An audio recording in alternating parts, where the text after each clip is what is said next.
Alors, bonjour à tous. Ça y est, c'est parti. Donc aujourd'hui, je vous avais promis un atelier pour vous parler un peu plus des différentes galéniques. Alors, je ne sais pas si tout le monde sait ce que c'est qu'une galénique. Justement, j'ai fait exprès de pas tout vous dire. Euh, Parce que, comme ça, je vais pouvoir tout vous expliquer là. Alors, c'est un peu un gros mot. Mais je vais vous saurez tout à la fin de cet atelier. D'abord, je voulais vous expliquer pourquoi j'ai. Alors attendez, hop, ça y est. Pourquoi j'ai choisi de parler de ça aujourd'hui? C'est parce que je me rends compte que la plupart des gens qui utilisent enfin beaucoup de gens qui utilisent les plantes pour leur santé, euh, ils utilisent principalement des tisanes et des huiles essentielles et ils connaissent pas trop les autres galéniques. Euh, je fais exprès de me laisser du suspense sur ce mot. Et c'est dommage parce que, pour plusieurs raisons, parce que les autres galéniques vont pouvoir vous permettre d'adapter mieux l'utilisation des plantes à vos besoins. Donc vos besoins, ça va être vos besoins en fonction de vos besoins thérapeutiques, mais aussi en fonction de comment vous vivez vos journées. Par exemple, quand on veut faire une vraie cure, une tisane, ça va pas suffire en fait. Ça va être compliqué quand on travaille et qu'on veut se faire une vraie cure de 3 semaines avec des tisanes, parce qu'il faut se faire trois, quatre tisanes dans la journée, et des fois c'est compliqué. Et donc il y a plein d'autres formes d'utilisation des plantes qui sont super efficaces, qui peuvent être aussi plus pratiques. Ça peut aussi répondre à vos goûts. Par exemple, pour les enfants, il y a des choses plus pratiques, plus faciles pour les enfants que d'autres, pour les personnes âgées aussi. Enfin voilà, c'est aussi en fonction de votre tempérament, voilà, etc. On va aussi, comme je disais, avoir une meilleure efficacité parce que si on choisit la bonne galénique, eh ben, on va avoir une meilleure efficacité en fonction des besoins. Mais bon, tout ça, effectivement, ça s'invente pas. Il faut un peu apprendre et expérimenter pour savoir. Et aussi, je trouve ça dommage que les gens utilisent vraiment principalement les tisanes et les huiles essentielles parce que ce ne sont pas les formes d'utilisation qui sont les plus respectueuses de la ressource en fait. De la ressource, quand je parle de ressource, c'est de la ressource végétale, les plantes. Voilà. Donc ça, je vous expliquerai un petit peu plus aussi. Après, moi, cet atelier, c'est aussi l'occasion de me faire connaître parce que je suis en train de développer mon activité également en ligne. Je fais déjà beaucoup en présentiel, mais je suis en train de développer en ligne.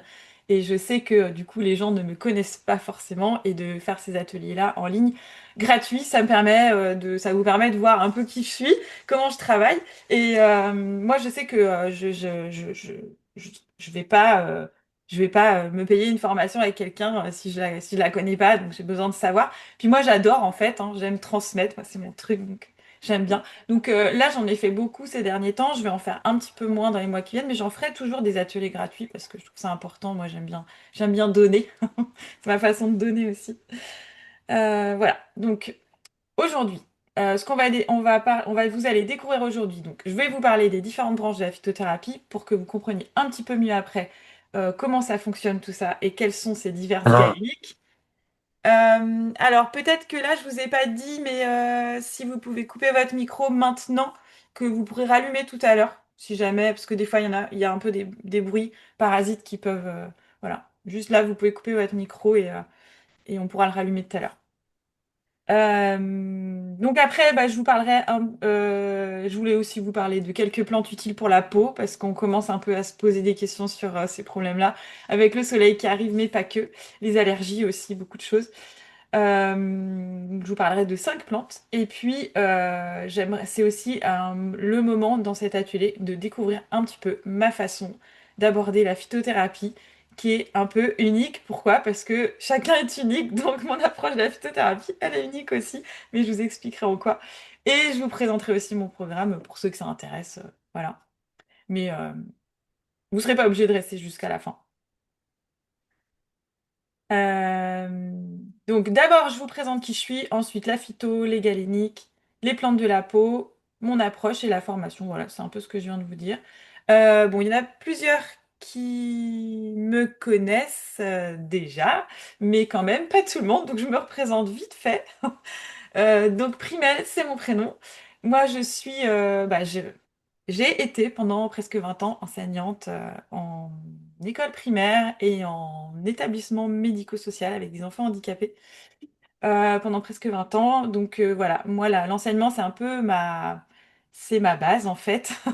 Je crois que je suis là pour transmettre. J'aime ça, mais voilà, j'ai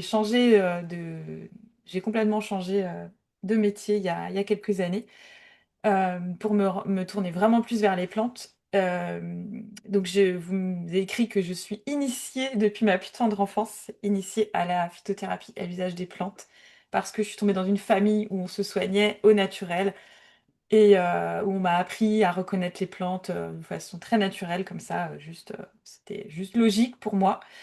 Et jusqu'à ce que je me forme il y a quelques années, j'ai fait l'école bretonne d'herboristerie pendant 2 ans. Donc là, je me suis vraiment formée, j'ai vraiment approfondi le sujet, je suis complètement plongée dans le domaine de la phytothérapie à fond. Et je me suis mise aussi, j'ai créé avec ma collègue Lila une marque de gémothérapie, donc c'est des macérats de bourgeons. Donc toutes les deux, on cultive, on transforme, on vend, on fait tout de A à Z. Et à côté de ça, je suis aussi formatrice et je donne des conseils en santé naturelle. Je suis aussi animatrice nature où j'emmène les gens sur le terrain, sur la côte, dans la mer, voir les algues et puis dans la forêt. Voilà. J'essaye de résumer quand même. Mais je vous parlerai un peu de comment je travaille, mais plus tard. Alors, dans le vif du sujet, la phytothérapie, déjà, c'est quoi? Bon, vous devez savoir un peu ce que c'est quand même. Je rappelle juste, la phytothérapie, c'est juste le fait de se soigner avec les plantes. Donc, il y a plein de façons de se soigner avec les plantes.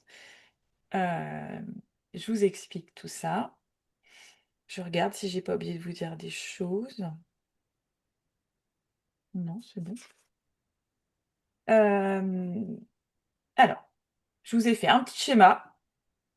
Pour les personnes qui vont continuer la formation après, qui démarre la semaine prochaine, c'est des choses qu'on va reprendre mais qu'on va vraiment approfondir encore plus.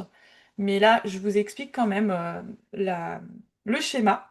Parce qu'après, c'est bien de savoir un peu plus, ça permet de savoir un peu plus de quoi on parle. Je vous préviens, tout ça, c'est des choses, je me rends compte, plus j'enseigne tout ça, plus je me rends compte que c'est quand même complexe. Moi, je suis tombée dedans petite, je vous disais, donc pour moi, tout ça, c'est c'est très fluide et très logique. Mais quand on démarre, ça fait beaucoup d'informations. Ça fait beaucoup d'informations à la fois.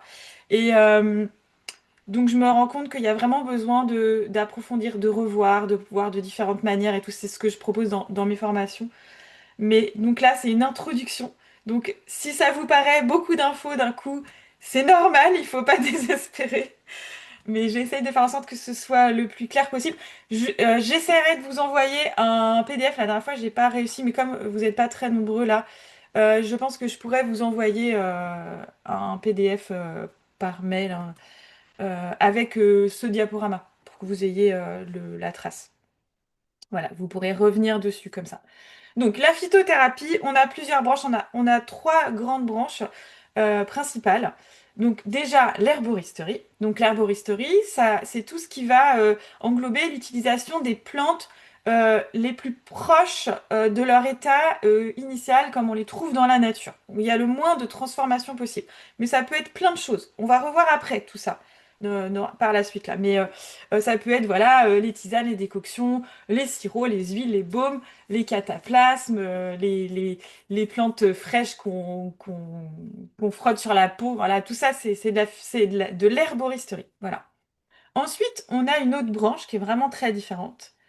C'est l'aromathérapie. Donc l'aromathérapie, bah, vous connaissez, c'est les huiles essentielles et les hydrolats. C'est les deux, l'aromathérapie. Donc, l'aromathérapie, c'est une autre branche parce que les molécules qu'on utilise en aromathérapie, en fait la plante, on la fait passer dans l'alambic. Hein, vous connaissez l'alambic, on fait chauffer de l'eau en dessous de la plante ou des fois enfin, la plante dans l'eau, mais en tout cas on fait chauffer. Et après, il y a évaporation et condensation. Et en fait, on va récupérer les molécules qui sont entraînées par la vapeur d'eau. Et à ce moment-là, il y a une modification des molécules. C'est pas les molécules telles quelles dans la plante. Il y a une modification au moment de la distillation. Ça, c'est important de le savoir. Il y a une modification et il y a une extraction seulement des huiles essentielles. En fait, les huiles essentielles, ce sont des principes actifs qui sont présents dans les plantes, mais c'est pas tous les principes actifs. Ça, c'est important de le savoir. Bon, après, voilà, moi, tout ça, j'en reparle dans mes formations. Je fais une journée aussi de formation en présentiel où les gens viennent chez moi et on fait tourner l'alambic en fait pendant la journée et on fait de l'hydrolat. Et puis on parle, je vous donne plein d'infos sur les huiles essentielles et les hydrolats. Je reparle des hydrolats après. Mais voilà, l'aromathérapie. Ensuite, on a donc une troisième branche qui est encore à part. Et là, donc, c'est la gémothérapie. Donc, j'avais fait un atelier en ligne que vous pourrez retrouver. Je vous donnerai les liens des replays en janvier sur la gémothérapie. C'est un peu ma spécialité vu que je produis. Mais c'est une branche à part parce que déjà, elle est beaucoup plus récente que toutes les autres branches. Elle a que à peu près 70 ans, cette branche-là. Elle a été créée par un médecin belge. C'est pour ça que j'aime les Belges. Qui a inventé cette forme, cette branche de la phytothérapie, en fait, où là, on va faire macérer les bourgeons frais dans un mélange d'eau plus alcool plus glycérine végétale, ces trois solvants-là. On va mettre les bourgeons frais dedans et on va avoir toute une action exceptionnelle. J'en reparle un petit peu après, mais ça, si vous voulez approfondir, bah, j'ai fait tout un atelier là-dessus. Donc ça, c'est les trois branches de la phytothérapie. Ensuite, on a d'autres, il y a d'autres, un petit peu des branches qui sont un peu à part, parce qu'en fait, vous allez voir, ce sont des branches où on utilise les plantes, mais pas que. Donc, mais je vous en parle quand même parce que ben moi j'en parle dans mes formations, par exemple, donc les élixirs floraux ou les fleurs de bac. Donc là, c'est les fleurs, en fait, on va utiliser l'énergie des fleurs, on va les faire macérer au soleil, dans un bol en cristal. Enfin, c'est très poétique la façon dont on prépare les élixirs floraux. Et là, on va agir vraiment sur les émotions, sur l'énergétique et sur les émotions. Euh, c'est une branche à part parce que on n'utilise pas que des fleurs dans les élixirs floraux. C'est pour ça que c'est une branche à part. Et puis c'est vraiment une façon d'utiliser les plantes très différente. Mais j'en parle aussi de temps en temps dans mes formations et je fais aussi des formations présentielles pour apprendre parce que c'est tout un monde et c'est passionnant. Mais ça a un côté un peu... on va un peu dans le spirituel en fait. Quand on s'intéresse vraiment de près aux travaux du docteur Bach, on va un peu dans le spirituel. C'est vraiment à part. Ensuite, bah, il y a l'homéopathie. L'homéopathie, il faut savoir que quand même, c'est préparé à partir de teintures mères. Réexplique après ce que c'est les teintures mères, mais c'est très souvent à partir de plantes, mais pas que. Il y a aussi des souches en homéopathie qui sont pas à partir de plantes. Voilà. Il y a des extraits, par exemple, du venin d'abeille. Enfin, voilà, c'est pas que les plantes. Donc c'est pour ça que c'est à part. Et l'homéopathie, moi j'en parle un peu dans mes formations quand je parle de certaines plantes qu'on utilise en homéopathie. Ça va être des fois des plantes qui sont toxiques ou dangereuses et qu'on va utiliser en homéopathie parce que là, un peu, le principe c'est un peu qu'on a l'effet inverse en homéopathie. Donc des fois j'en parle quand une plante est utilisée euh, voilà, enfin, en homéopathie, j'en parle, mais moi, mais les formations que je propose, je n'approfondis pas. L'homéopathie, c'est un truc, enfin, en fait, il faut des années pour se former à l'homéopathie, c'est hyper complexe. Mais c'est passionnant aussi.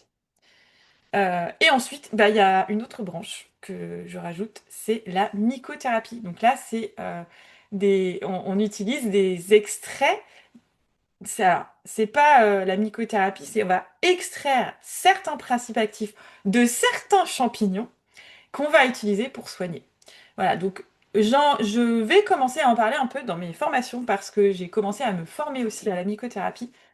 Et c'est passionnant et en plus, apparemment, c'est très compatible avec la gémothérapie. C'est vraiment complémentaire. Donc, voilà, ça mérite de s'y intéresser. Mais c'est une branche à part parce que les champignons ne sont pas considérés comme des plantes, tout simplement.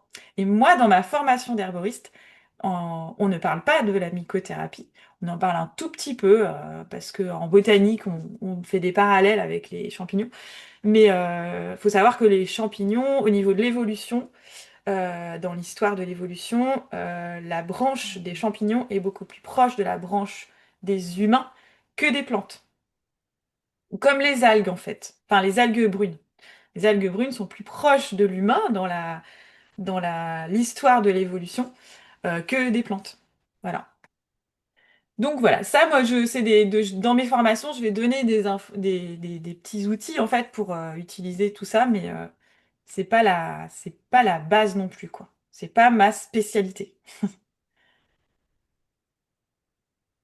Alors, on en vient au Gali. Est-ce que il y a des questions déjà par rapport à ça, même si je vous ai dit, hein, tout ça, c'est normal si vous n'avez pas tout intégré tout de suite, mais dans ce que j'ai dit, est-ce qu'il y a des choses qui n'étaient pas claires ou est-ce que vous avez des questions, vous pouvez me les poser dans le chat ou alors vous pouvez même prendre la parole, vous débloquez votre micro et je peux vous entendre.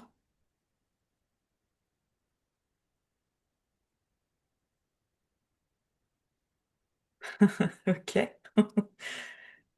Je regarde le chat de temps en temps, mais donc les galéniques. Alors, mais c'est quoi une galénique? Catherine, je ne te vois plus, mais tu vas rigoler parce que voilà, effectivement, j'ai vu que dans mes cours écrits, je n'avais pas écrit qui était cet homme.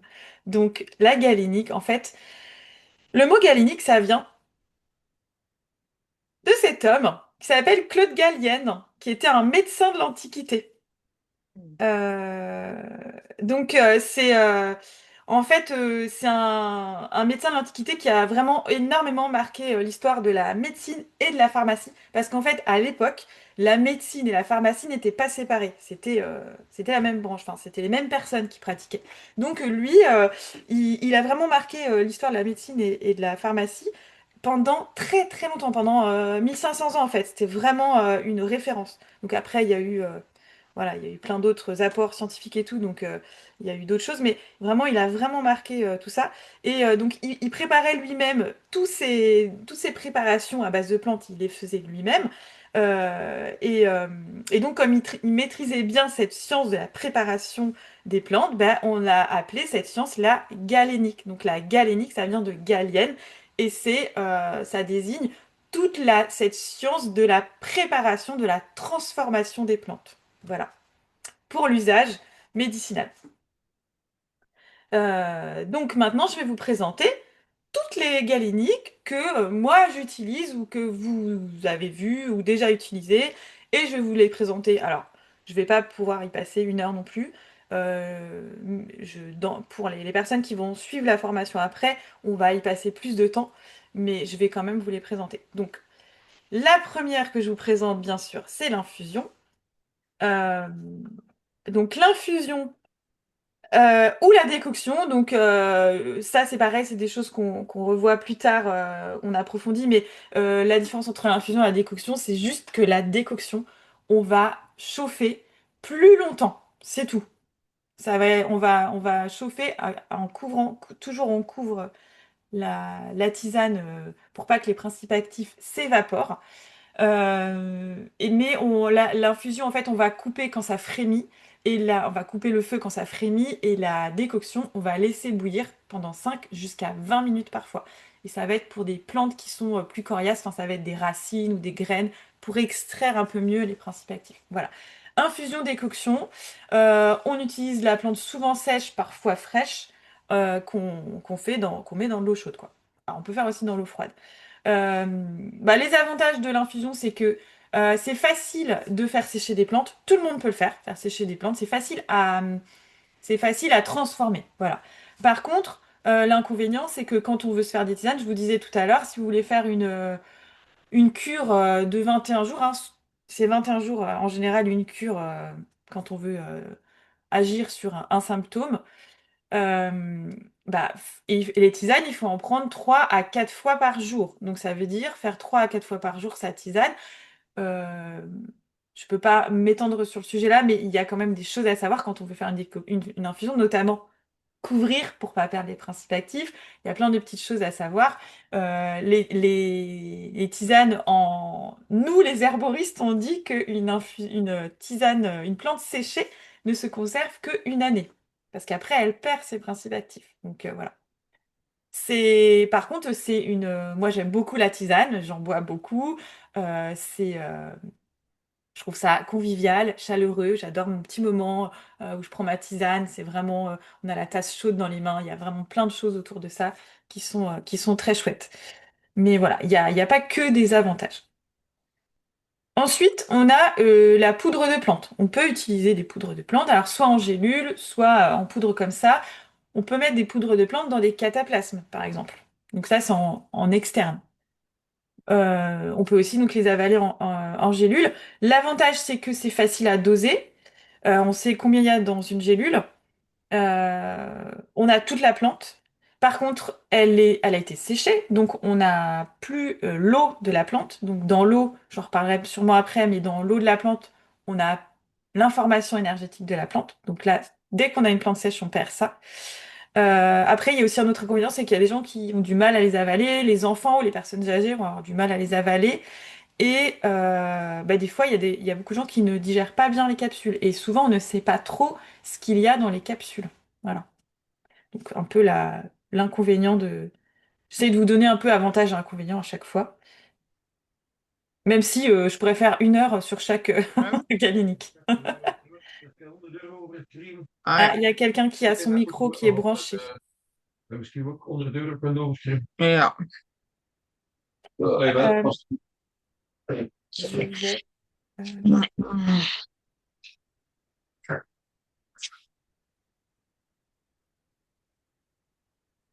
voilà. Donc, désolée, j'ai dû couper le son, Catherine. J'espère que tu m'en veux pas, mais si tu as besoin de parler, tu peux redemander à parler. J'ai juste coupé pour que ça ne nous dérange pas. Après, donc on a les sirops. Donc les sirops, alors facile à utiliser, très facile à utiliser. On peut prendre comme ça directement dans la bouche, la cuillère dans la bouche, ou alors on peut mélanger les sirops dans des infusions, etc. C'est très facile pour les enfants parce qu'ils aiment beaucoup en général. Donc pour les enfants qui n'arrivent pas à boire d'autres trucs bah, c'est assez facile. Euh, L'inconvénient, c'est qu'il y a du sucre. Et le sucre, c'est pas bon pour la santé. C'est aussi, c'est pas quelque chose qui conserve très longtemps. Ça peut quand même moisir rapidement. Il faut faire attention à la conservation. Mais voilà, ça peut être une façon aussi de conserver des plantes. Par exemple, moi, j'aime bien faire du sirop de mélisse parce que la mélisse, on en a souvent trop dans le jardin. Et il faut la couper avant qu'elle fleurisse en plus. Donc, bah, du sirop de mélisse, c'est bon. Tout le monde aime ça et ça permet. Moi, je trouve que la tisane de mélisse, c'est pas très. Quand on sèche la mélisse, elle perd beaucoup de principes actifs. Bah, faire un sirop, on peut l'utiliser fraîche et ça permet d'avoir voilà, un bon petit sirop. Ensuite, on a le macérat huileux. Donc, le macérat huileux, on va mettre les plantes à macérer fraîches, mais un tout petit peu, on les met un tout petit peu à évaporer pour qu'il n'y ait pas trop d'eau dans la plante parce que eau et huile, ça fait pas bon ménage. Mais quand même fraîche, on met les plantes à macérer. Vous voyez sur la photo, c'est des fleurs de calendula qui sont en macération dans l'huile. Et puis après, avec les huiles, on peut faire des huiles de massage ou alors des baumes. Donc le baume, on va juste rajouter de la cire d'abeille pour épaissir. Et, euh, et ça va nous faire quelque chose de très facile à utiliser, qui va très bien se conserver. On peut rajouter des teintures mères, des huiles essentielles pour augmenter les effets de nos baumes. Donc moi, j'utilise beaucoup les baumes. En plus, j'adore faire ça. Et c'est vraiment super bon. On va en reparler parce que je vais vous parler de la peau après. Et puis bon, je vous redis, mais je peux pas vous donner toutes les explications comment on fait et tout parce que ce serait beaucoup trop long, hein. Là, je vous fais une introduction, mais c'est des choses que j'apprends aussi. J'apprends à fabriquer ça soi-même. Ça, c'est vraiment facile à fabriquer. Euh, il y a juste l'inconvénient, c'est que les huiles peuvent s'oxyder plus vite qu'on ne le croit, donc il faut faire attention à la conservation. C'est pour ça qu'en baume, ça se conserve un peu mieux. Ensuite, on a les alcoolatures, ou on peut dire aussi teinture mère ou extrait hydroalcoolique. Tout ça, c'est un peu la même chose. On met les plantes dans de l'alcool. Voilà. On fait macérer dans l'alcool et l'alcool va extraire les principes actifs et il va très très bien les conserver. Donc l'avantage des alcoolatures, c'est que il y a une excellente conservation. Donc ça se conserve au moins 5 ans, voire plus.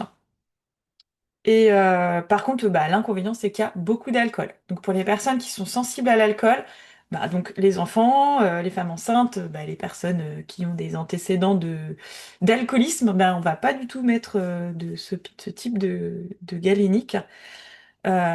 Surtout que si vous la chauffez, vous allez perdre. Vous pouvez chauffer pour enlever l'alcool, mais vous allez perdre quand même l'efficacité du produit. Voilà. Mais moi, ce que j'aime bien quand même avec les teintures mères hein, ou alcoolatures, c'est pareil. Enfin, c'est différent, mais on va dire que c'est pareil. Euh, Ce que j'aime bien, c'est que je peux les mettre aussi sur la peau. On peut les utiliser en les diluant, on peut les mettre directement sur la peau. Donc, je vais vous reparler quand on parlera de la peau. Mais et aussi, je peux en mettre dans mes baumes et j'augmente l'efficacité de mes baumes en mettant des alcoolatures.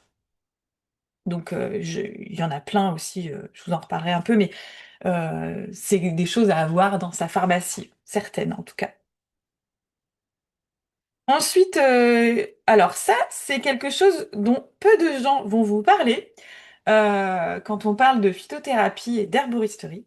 Les macérats glycérinés de plantes fraîches. Donc, ça se rapproche de l'alcoolature qu'on vient de voir juste avant. Sauf que là, moi, je mets moins d'alcool, un peu plus d'eau et de la glycérine végétale. Et là, c'est le même mélange que pour la gémothérapie, mais là, j'utilise pour des plantes fraîches. Là, toutes les photos que vous voyez, c'est moi qui les ai prises, hein. Ça, c'est une macération glycérinée de plantain. Donc, on met tout simplement les plantes dans un bocal et on met ce mélange par-dessus, on recouvre de ce mélange. Par contre, il faut bien tasser parce que sinon, il y a trop de plantes et ça ressort et du coup, ça peut s'oxyder. Voilà. Donc ça, c'est vraiment un truc, il n'y a pas beaucoup de gens qui vous parlent de ça, mais c'est génial parce que c'est hyper efficace. Et en plus, c'est bon. C'est un super bon goût. Pour les plantes qui sont un peu difficiles à avaler en tisane, bah là, on a un super bon goût. On va conserver vraiment tous les principes actifs de la plante parce qu'on a plusieurs solvants qui vont extraire un maximum des principes actifs. Euh, c'est pour ça que c'est efficace. On a aussi la sève de la plante parce que on travaille sur la plante fraîche, donc on a aussi on a beaucoup de principes actifs, donc beaucoup de molécules actives, mais on a aussi toute son, toute son information énergétique parce qu'on a la sève. Voilà. Donc c'est pour ça que c'est efficace. Quand on a démarré notre production, notre gamme de gémothérapie avec ma collègue, on avait le projet de développer une gamme de macérats glycérinés.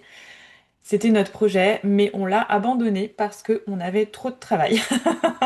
C'était beaucoup trop de choses à lancer en même temps et on a abandonné. Mais on en fait quand même pour nous et pour les gens qui en ont besoin en fait. On en a toujours un petit peu dans nos placards de sorcières. Voilà. C'est mourir de sorcière. L'avantage de cette forme aussi, c'est que on peut, pour les personnes qui ne supportent pas du tout, du tout, du tout, du tout l'alcool, alors déjà il y en a moins que dans les infirmières, mais on peut aussi mettre un peu d'eau chaude dedans. Vous mettez quelques gouttes dans un verre, vous mettez de l'eau à 80 degrés dessus et l'alcool va s'évaporer. Et l'avantage, c'est que comme on a de la glycérine dedans, la glycérine permet de ne pas perdre, de ne pas abîmer les principes actifs. Et ça, c'est vérifié. Voilà. Ça, c'est un super avantage. Il n'y a pas beaucoup d'inconvénients à celle-ci. Ça se conserve très bien aussi. Ce qui m'amène ensuite à la gémothérapie, qui est encore une autre galénique, très proche de celle que je viens de vous expliquer, sauf que là, c'est les bourgeons qu'on utilise, les bourgeons qu'on récolte au printemps, au moment où ils s'ouvrent, tout juste au moment où ils s'ouvrent. Je bois un coup. Mm. Donc là, c'est vraiment une période très courte dans l'année où on peut les préparer. Euh, Ce qui fait que bah, ça le rend pas facile parce que à préparer parce que il faut vraiment être prête au bon moment et tout. C'est pour ça que nous on en fait. Mais j'apprends aussi aux gens à en faire et je suis désolée, je n'ai pas coupé mon téléphone. Excusez-moi. Euh, Excusez-moi, j'étais perturbée.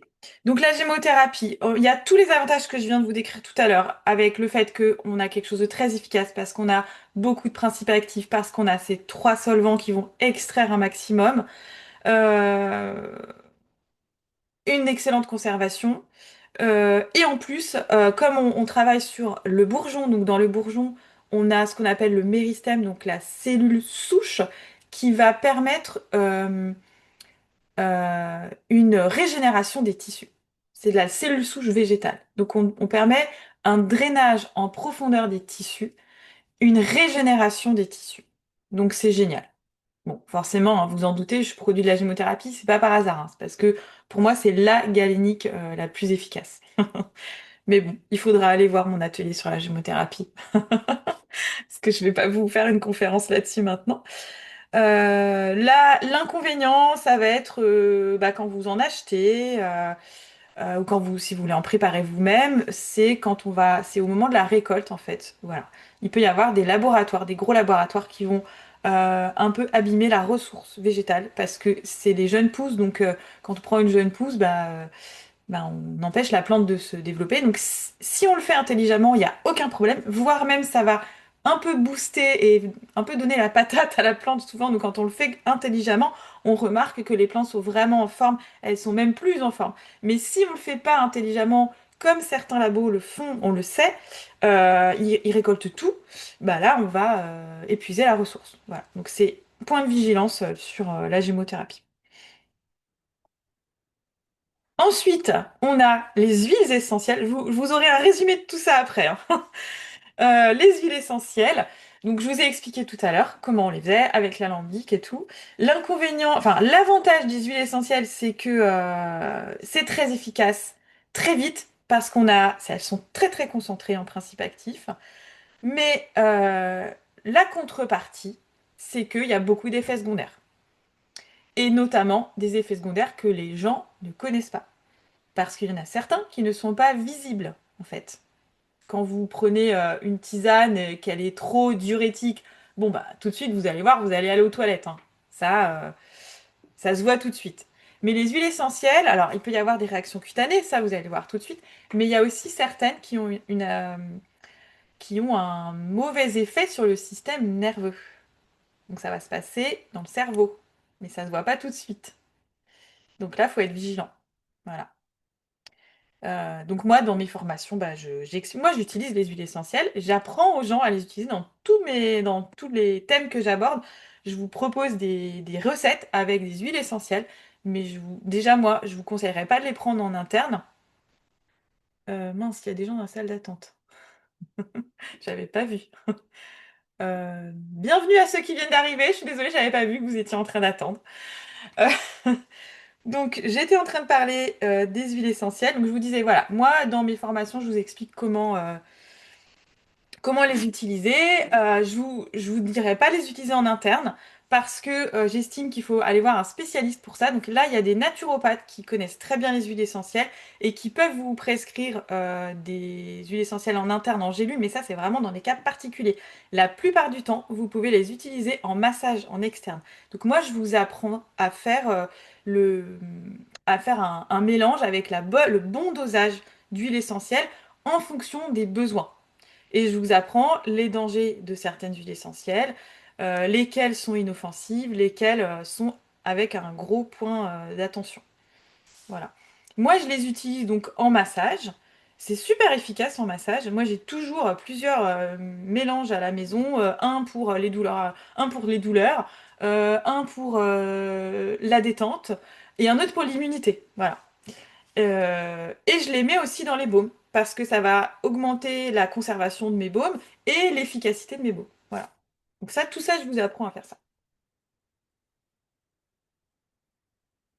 Donc tout à l'heure, j'ai parlé d'aromathérapie. Je vous ai dit que dans l'aromathérapie, on avait les huiles essentielles et aussi les hydrolats. Donc les hydrolats, c'est le résidu de fabrication des huiles essentielles. Mais quand je dis résidu, quand vous faites 1 litre d'hydrolat, vous allez avoir quelques petites gouttes d'huile essentielle qui flottent au-dessus de l'hydrolat. Donc en fait, le résidu, c'est plutôt l'huile essentielle. C'est pour ça que je vous disais tout à l'heure, au tout début, attention, une huile essentielle, ça bouffe. C'est très phytophage, ça c'est moi qui ai inventé le mot, je crois. Je crois pas qu'il existe. Phytophage. ou plantovore, comme vous voulez. Mais on a besoin de beaucoup, beaucoup, beaucoup de plantes pour faire un tout petit peu d'huile, de quelques gouttes d'huile. Alors que les hydrolats, on en fait beaucoup en fait, on en fait beaucoup plus. Et l'intérêt des hydrolats, c'est que vous n'avez pas l'inconvénient des huiles essentielles. Les hydrolats, ils sont dosés en général à peu près autour de 1% d'huile essentielle. Dans un flacon d'hydrolat, vous avez à peu près 1% d'huile essentielle. Ce dosage, il est parfait, c'est-à-dire que vous n'aurez pas d'effet secondaire indésirable. Vous pouvez l'utiliser chez les enfants. Vous n'aurez pas d'effet secondaire indésirable avec un hydrolat. Mais vous aurez quand même les effets de l'huile essentielle. Alors, si c'est un truc aigu, il va falloir mettre plus de dosage d'huile essentielle. Mais dans la plupart des cas, ça va suffire en fait. Et les hydrolats, il y a plein de façons de les utiliser. On peut les mettre dans le bain, on peut les mettre dans les tisanes, on peut les mettre dans la cuisine, on peut les mettre en, pas en inhalation, mais pas en vaporisation. J'ai toujours le mot qui me, j'arrive jamais à trouver ce mot-là. Quand vous faites chauffer là, en diffusion, voilà. Vous pouvez les mettre en diffusion aussi à la place des huiles essentielles. Ça marche aussi. Enfin, certaines, parce qu'il y en a qui n'ont pas d'huile essentielle. Mais voilà. Donc ça, c'est aussi une forme d'utilisation. J'en reparlerai quand je parlerai des plantes de la peau. Vous pouvez aussi utiliser les hydrolats. Ils sont pas assez connus, je trouve, les hydrolats. Et c'est dommage. L'inconvénient, par contre, c'est que ça se conserve pas très longtemps. Mais si vous avez un hydrolat de bonne qualité, il se conserve bien. Je regarde si j'ai oublié de vous dire quelque chose. Non. Alors, ensuite, bah, les élixirs floraux, je vous en ai parlé vite fait tout à l'heure, hein, c'est aussi encore une autre galénique qu'on va aller chercher quand on a une problématique qui est vraiment très... enfin, quand on a des problématiques qui sont vraiment sur l'émotionnel, en fait, gestion de l'émotion, ben ça peut accompagner. Voilà. Bon, là, je vous explique pas comment c'est fait parce que c'est vraiment particulier. Puis j'ai pas trop le temps, mais voilà, c'est vraiment la fleur qu'on met en macération solaire en fait. On met au soleil dans un bol en cristal avec une eau pure et après on extrait, on récupère ce macérat et on le met dans l'alcool pour conserver, tout simplement. Alors ensuite, j'aime vous parler aussi quand même des EPS. Est-ce qu'il y en a qui ont déjà utilisé ce qu'on appelle les EPS? C'est une galénique qui est souvent prescrite par les médecins phytothérapeutes. Voilà, donc est-ce que vous savez ce que c'est? Est-ce que vous savez ce que c'est les EPS? Déjà, bon, est-ce que vous savez ce que ça veut dire? Là, c'est écrit extrait de plantes standardisé. Souvent, les gens ne savent pas ce que c'est en fait. Donc, moi, j'aime bien expliquer ce que c'est parce que c'est important. Donc, les EPS, en fait, ce qu'on fait, c'est qu'on récolte la plante, on la congèle à -90 degrés. Ensuite, on la broie. Ensuite, on la met dans de l'alcool. Et là, on va extraire les principes actifs avec l'alcool. Et ensuite, on extrait l'alcool. Donc ça, tout ça, ça se fait en laboratoire. C'est quelque chose qu'on peut pas. C'est vendu que en pharmacie. Donc ensuite, on enlève l'alcool, on garde que les principes actifs et on les remet dans de la glycérine végétale pour pouvoir conserver. Voilà. Donc, vous voyez que vous voyez toutes les étapes de fabrication, on passe quand même par une congélation à -90 degrés, un broyage. Moi, je suis vraiment, pour moi, c'est vraiment super important d'avoir enfin, je suis très vigilante sur la qualité énergétique des produits qu'on consomme. Et bah, là, pour moi, sur le plan énergétique, il n'y a rien en fait. Là, l'intérêt des EPS, c'est pour ça que les médecins aiment beaucoup les EPS, c'est que en fait, on sait précisément quelle est la dose de principe actif dans le produit. Et les médecins, ils ont besoin de ça. Ils ont besoin de savoir combien ils vont donner. C'est parce que c'est leur façon de travailler. Ils travaillent comme ça. Et il y a besoin, des fois. Je dis pas que c'est pas bien. Je dis que c'est juste la différence. Et je pense que c'est très bien dans certains cas. Mais il y a aussi des cas où bah, c'est pas adapté. Voilà, je vous disais tout à l'heure, c'est important de connaître toutes les galéniques pour savoir laquelle va être la mieux adaptée. Et en fait, en médecine chinoise, on va dire que une personne qui a tout le temps froid, qui est tout le temps fatiguée, en fait, on va pas lui donner une médecine, un médicament qui est très digne en fait. Il va falloir donner quelque chose enfin, il va falloir faire l'inverse en fait. Et ça, les EPS, ils sont passés à moins 90 degrés. On a une information quand même. Et ça va pas convenir à une personne qui est comme ça. Voilà. C'est un exemple, hein. Mais il y a d'autres personnes à qui ça convient bien. Mais voilà, c'est pour ça que j'aime bien le rappeler. Euh, voilà, c'est tout. Je sais pas si ça vous parle. Est-ce que ça vous suscite des questions ou pas? Des réactions, mais euh, quand je parle des galéniques, j'aime bien expliquer parce que la plupart des gens ne savent pas du tout ce que c'est.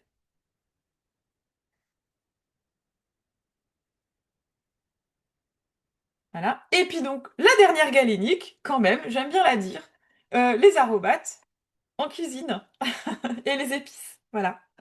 Parce que notre première médecine, c'est la nourriture. Et c'est pas pour rien que nos grands-mères, elles mettaient des épices et des aromates dans la cuisson de la viande, des légumineuses, etc. C'est qu'il y a vraiment un effet. On fait de la prévention et aussi bah, toutes les plantes aromatiques qu'on met dans la cuisine, elles sont alcalinisantes en fait. Elles vont équilibrer quand on a un aliment qui est très acidifiant comme la viande ou les légumineuses, bah, de mettre des épices comme ça, des aromates, des plantes aromatiques, on va permettre de rééquilibrer. Voilà.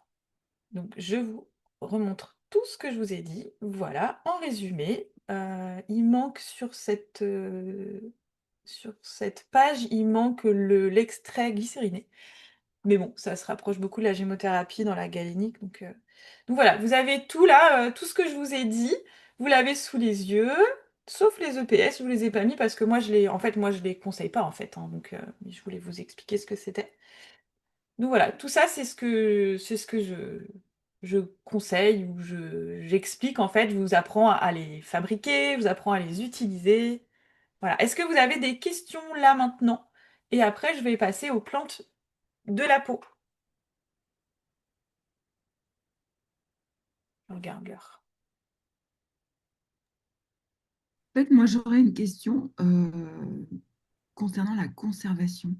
Oui, Parce que moi, par exemple, j'adore les tisanes aussi et j'en ai beaucoup. Et parfois, j'ai des tisanes qui ont plus d'un an. Donc, ouais. je, je peux les utiliser, mais en fait, elles n'ont plus rien. C'est ça à force, hein. Alors en fait, ouais, le danger, enfin le danger. L'inconvénient avec les tisanes, c'est ça, c'est que... Alors là, moi, je vous parle en tant que puriste.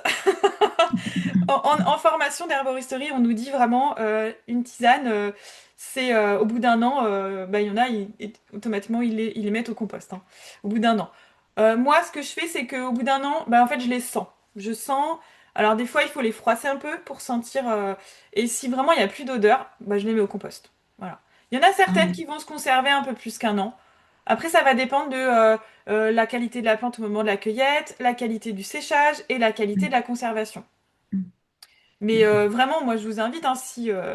Après, si elles ont du goût et que c'est pour le plaisir, il n'y a aucun problème, hein, gardez-les, hein. Mm, C'est plus si vous voulez utiliser une tisane pour vous soigner, si elle a plus d'un an et qu'elle ne sent plus rien et qu'elle n'a pas de goût, bah là, vous n'allez pas vous soigner. Voilà, mm.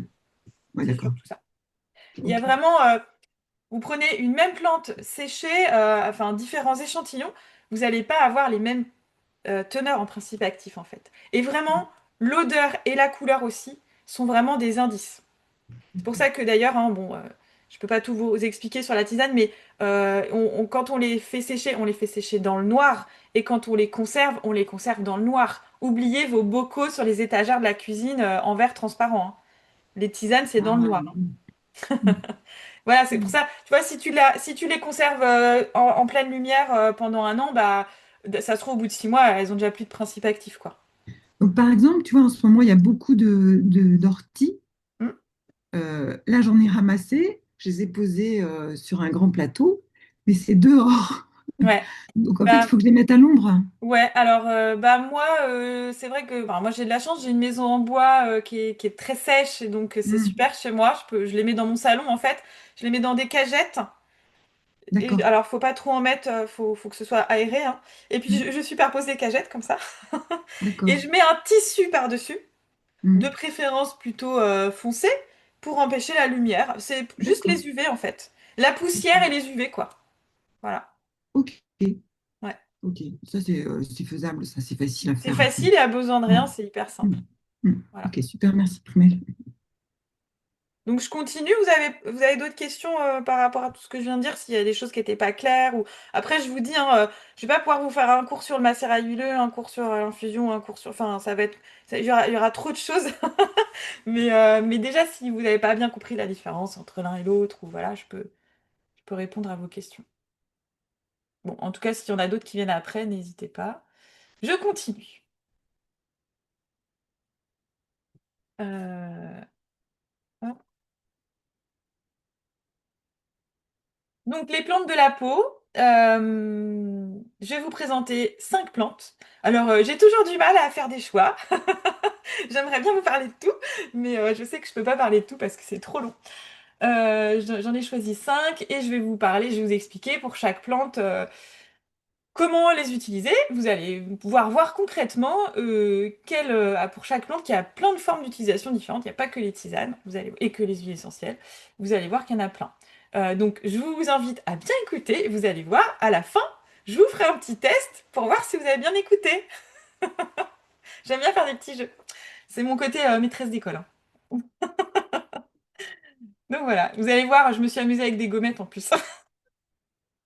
Bref, j'y vais. Alors, est-ce qu'il y en a qui connaissent cette plante? Elle est très connue.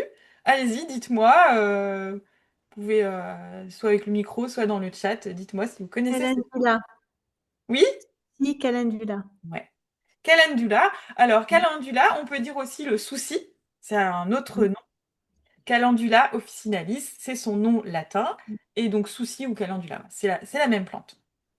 Donc, elle existe de plusieurs. Enfin, il y a des variations du jaune au orange hein, différentes. Il y a des variétés qui sont un peu doubles, c'est-à-dire elles ont double de pétales, de fleurs orange sur le côté. Euh, donc, le souci, c'est bah, tout le contraire du souci. C'est-à-dire que pour moi, c'est une des plantes à avoir dans sa pharmacie naturelle. Moi, c'est une des. Enfin, j'ai toujours eu, moi, même avant de faire mes études arboristes et tout ça, j'ai toujours eu du calendula avec moi en teinture mère. Voilà. Ben, ça, c'est mes parents qui m'ont appris ça. Euh, donc le souci, bah, vous le connaissez, on peut le trouver souvent dans les jardins, c'est aussi une plante ornementale, mettez-en dans vos jardins si vous n'en avez pas encore. Ça se ressème tout seul, c'est formidable, c'est joli, ça fleurit longtemps, voilà, c'est super. Donc les intérêts pour la peau, toutes les propriétés du calendula.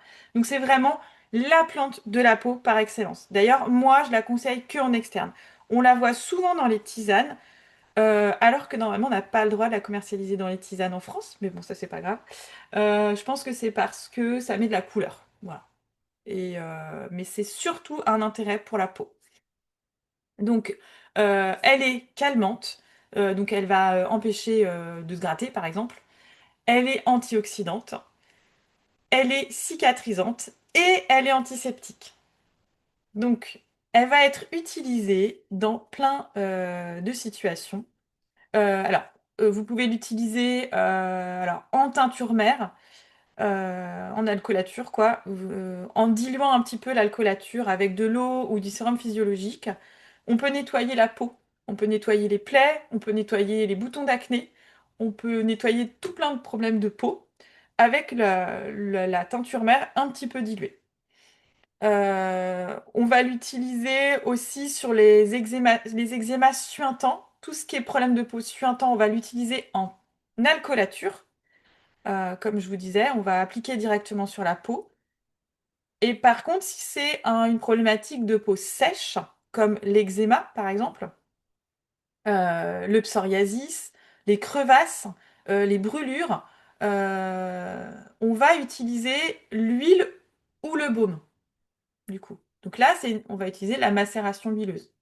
Et là, l'intérêt de faire un baume, c'est que moi, dans mon baume, je vais mettre un macérat huileux où j'ai extrait les principes actifs du calendula qui sont extraits par l'huile. et je vais rajouter un peu de teinture mère. Du coup, je vais avoir les principes actifs qui sont extraits dans l'alcool.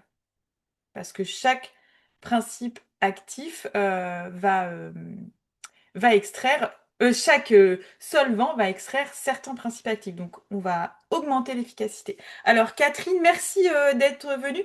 Je vais envoyer le replay si tu veux regarder la fin plus tard. À bientôt. Euh, voilà pour le calendula. Qu'est-ce que j'ai oublié de dire? Voilà. On peut aussi faire de l'hydrolat avec le calendula. Donc vous pouvez mettre directement sur la peau un hydrolat pour nettoyer, cicatriser, voilà.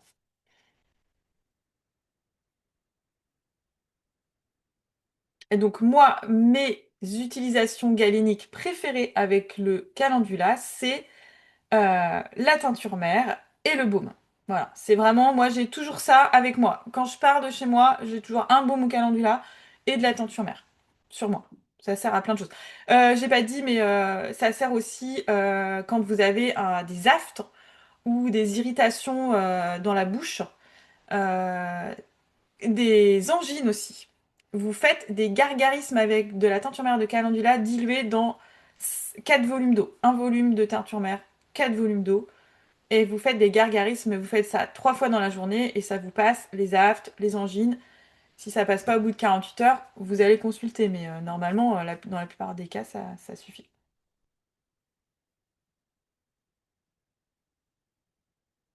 Oui, bien sûr, le calendula, c'est cicatrisant. C'est super cicatrisant même. Moi, je mettais, à un moment, quand mes enfants étaient petits, ils n'arrêtaient pas de se faire mal.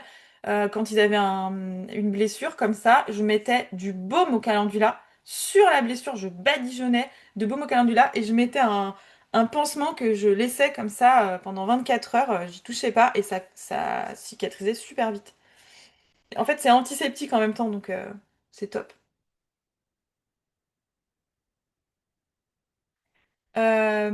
Alors, ensuite, est-ce que vous connaissez cette belle plante?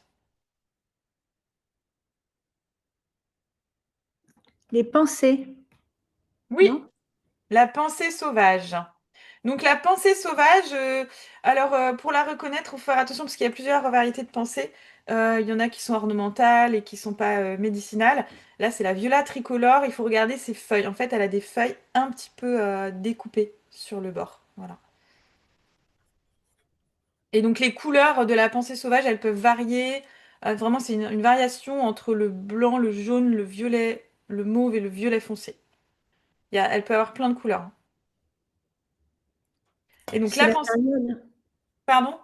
C'est la période en ce moment. Il y en a plein. Il y en a déjà qui sont en fleurs, peut-être. Oui. Je les ai pas Beaucoup. encore vus. Donc, la pensée sauvage, c'est un grand draineur de la peau.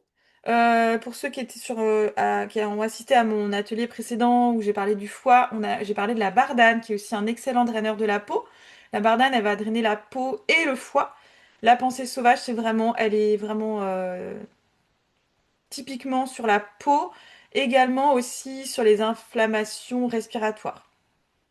Mais c'est vraiment un grand tanneur de la peau qu'on peut utiliser euh, en interne et en externe. Donc en tisane ou en cure d'extrait de plantes fraîches ou de teinture mère en interne pour vraiment faire un drainage de l'intérieur pour les personnes en fait qui vont voilà qui ont une peau qui va sortir des boutons, de l'eczéma ou voilà une peau qui va éliminer un organisme en fait qui élimine par la peau, élimine beaucoup par la peau. On va pouvoir drainer avec la pensée sauvage. Donc c'est pareil, c'est une plante qu'on cultive facilement, voire qu'on trouve en sauvage des fois. On peut utiliser toute la partie de la plante. Donc voilà, elle est dépurative, antioxydante, elle est adoucissante aussi, elle va calmer aussi tout ce qui est démangeaison. Et c'est une anti-inflammatoire de la peau et du système respiratoire. Donc moi, ma galénique préférée avec la pensée sauvage, c'est la teinture mère parce que c'est pareil, comme le calendula, j'en mets en interne ou dans mes baumes pour pouvoir aussi augmenter l'effet de mes baumes. Mes baumes pour l'eczéma, je mets toujours de la teinture mère de pensée sauvage dedans.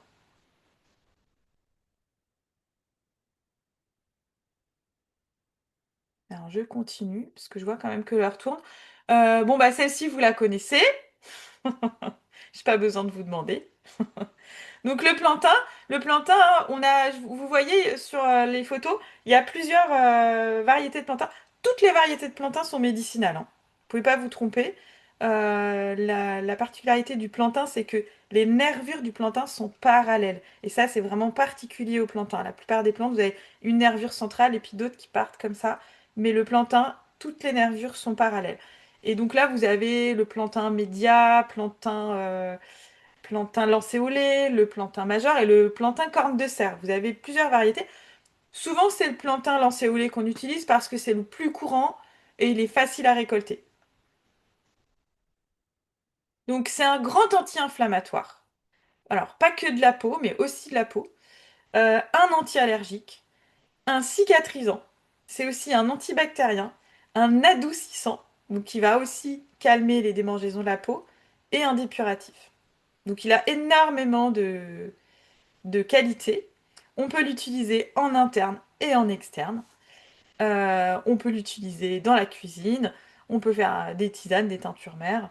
On peut utiliser aussi la feuille fraîche quand on s'est fait piquer par une ortie ou par un insecte. On peut frotter la feuille en fait sur la piqûre directement. Là, pas besoin de faire de transformation. Euh, on peut l'utiliser donc dans le cas des allergies saisonnières, des piqûres d'insectes, je vous ai dit, tout type de démangeaison. Voilà, c'est vraiment une plante. Moi, c'est pareil. Cette plante, moi, ma galénique préférée avec le plantain, c'est le baume. C'est pareil, j'ai toujours un baume au plantain. Dès que les moustiques commencent à arriver, vous mettez un petit peu de baume au plantain sur la piqûre et vous êtes sûr de ne pas avoir de boutons. Parce qu'en fait, ça va empêcher la démangeaison. Donc si vous vous démangez pas, vous n'aurez pas de boutons. Et du coup, pas d'infection, etc.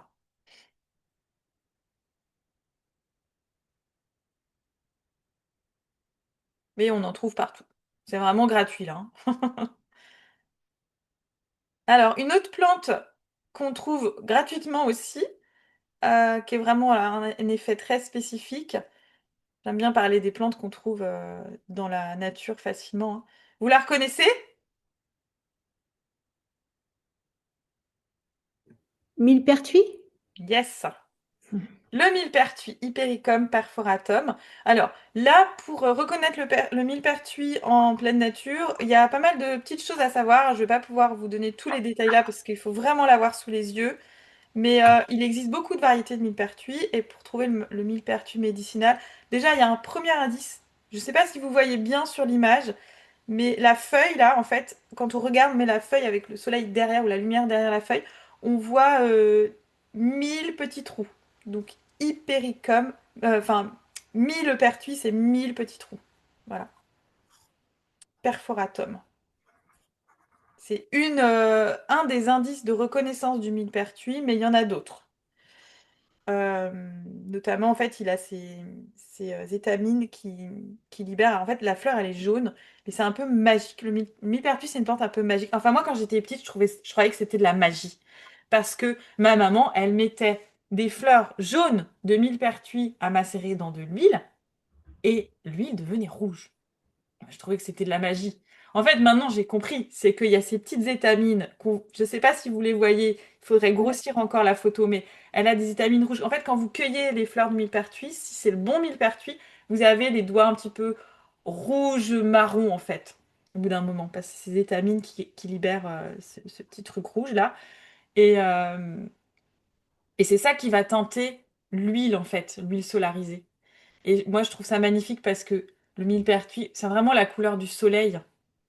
Et en fait, bah, le millepertuis, il va tout simplement servir à soigner les brûlures, notamment les coups de soleil. Donc c'est assez formidable parce que...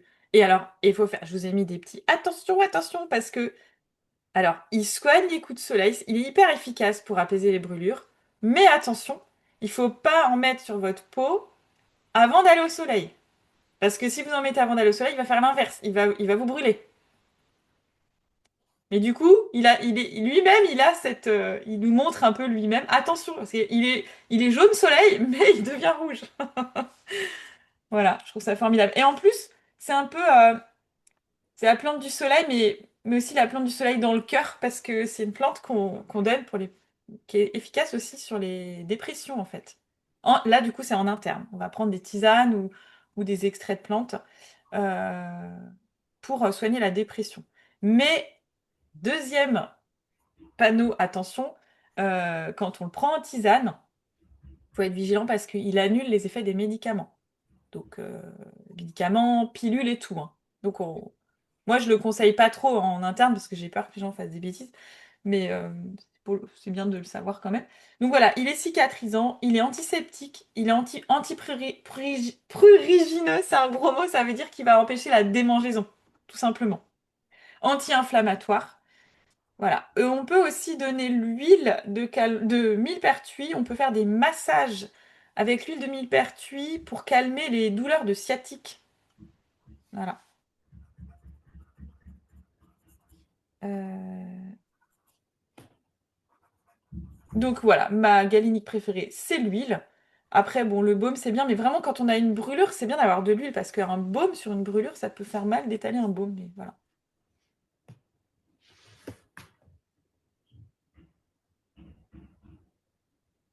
Euh, Ensuite, je ne sais pas si celle-ci, c'est là, on va parler d'un arbre. Je ne sais pas si vous connaissez, vous arrivez à identifier cet arbre, c'est pas facile. Le cèdre. Oui, bravo! Le cèdre. Donc le cèdre, je vous en parle parce que Euh, donc en fait, bon, c'est pareil, hein, la famille des pinacées, il faut vraiment savoir les différencier. Il a un cône qui est très arrondi, mais bon, on voit pas forcément toujours le cône. Et puis après, ça va être sur les aiguilles, comment elles sont disposées, qu'on va le différencier. Et donc le cèdre, je vous en parle parce que enfin, c'est un arbre qu'on utilise en gémothérapie. C'est vraiment euh, une plante qu'on utilise vraiment pour la peau. Donc il est cicatrisant, il est aussi draineur pour la peau, il va calmer aussi les irritations des muqueuses, un peu comme tout à l'heure la pensée sauvage, les organismes qui vont vraiment éliminer par la peau en fait, mais aussi les muqueuses digestives et respiratoires. Également les yeux, pour les sécheresses oculaires. Voilà. Donc c'est vraiment, lui, c'est la plante des peaux sèches, donc les eczémas secs, les peaux ridées aussi, les psoriasis, voilà, tout ce qui est peau sèche et vieillissante. Et donc on va faire en cure, gémothérapie, c'est en cure en interne et voilà.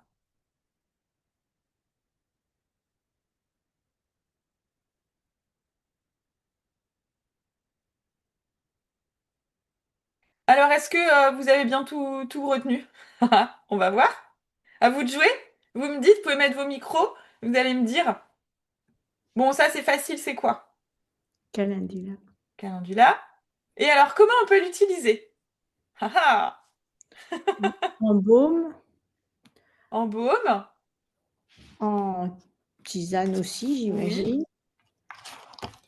En hydrolat, forcément. Ouais. Aussi. Bon, je sais pas, Vous en pouvez tout, répondre quoi. aussi en En écrivant. teinture mère aussi. Oui, tout à fait. Voilà. Vous avez vu, j'ai mis des gommettes. Je m'amuse bien. Vous allez voir après, on va voir tout sur la même image. Donc ensuite, bah, celle-ci, vous vous souvenez? La pensée sauvage. Ouais. Et comment on l'utilise? Principalement. Alors, en baume ou en teinture mère, non? Vous êtes d'accord? Euh, Yes. En tisane aussi, hein. On peut. Ah oui. C'est pas Mais il en interdit. faut beaucoup, non? Dépenser, Bah c'est oui. tellement petit. On peut utiliser toute la plante, hein. Toute la partie, on dit partie aérienne, donc tout ce qui est au-dessus du sol, donc la Ah feuille, la oui. tige, la fleur, tout s'utilise. Ah d'accord, parce qu'il Ouais. n'y a pas que la fleur. Non, non. D'accord.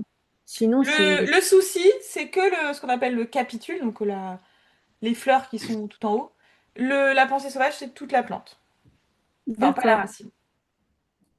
Ah Ensuite, bon oui. bah ça, c'est facile, hein, le plantain. le Comment on peut plantain. utiliser le plantain? En En baume. baume, pareil. Alors oui, en baume, du coup, en huile aussi, en fait, en tout. Sauf en gémothérapie. Ah, Le plantain, c'est tout.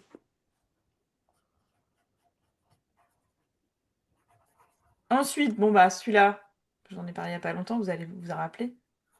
Comment il s'appelle? millepertuis Percuit. Et donc comment on peut l'utiliser, lui? en huile. En huile et du coup en baume. Et on peut l'utiliser en tisane, mais avec beaucoup de précautions. Et le dernier, facile, Le cèdre. gémothérapie. Ouais. Voilà.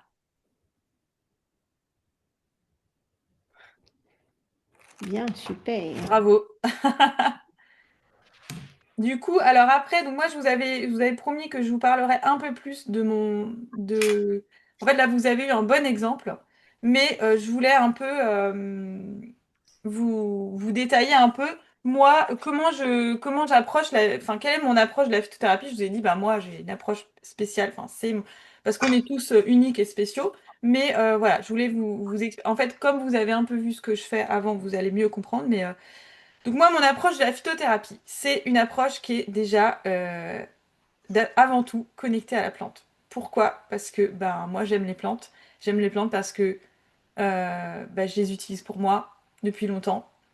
Je les conseille, ça fait du bien aux autres, donc ça me fait plaisir. Et aussi, surtout, bah, je les cultive. Donc, je les cultive, du coup, j'ai vraiment beaucoup d'amour pour elles.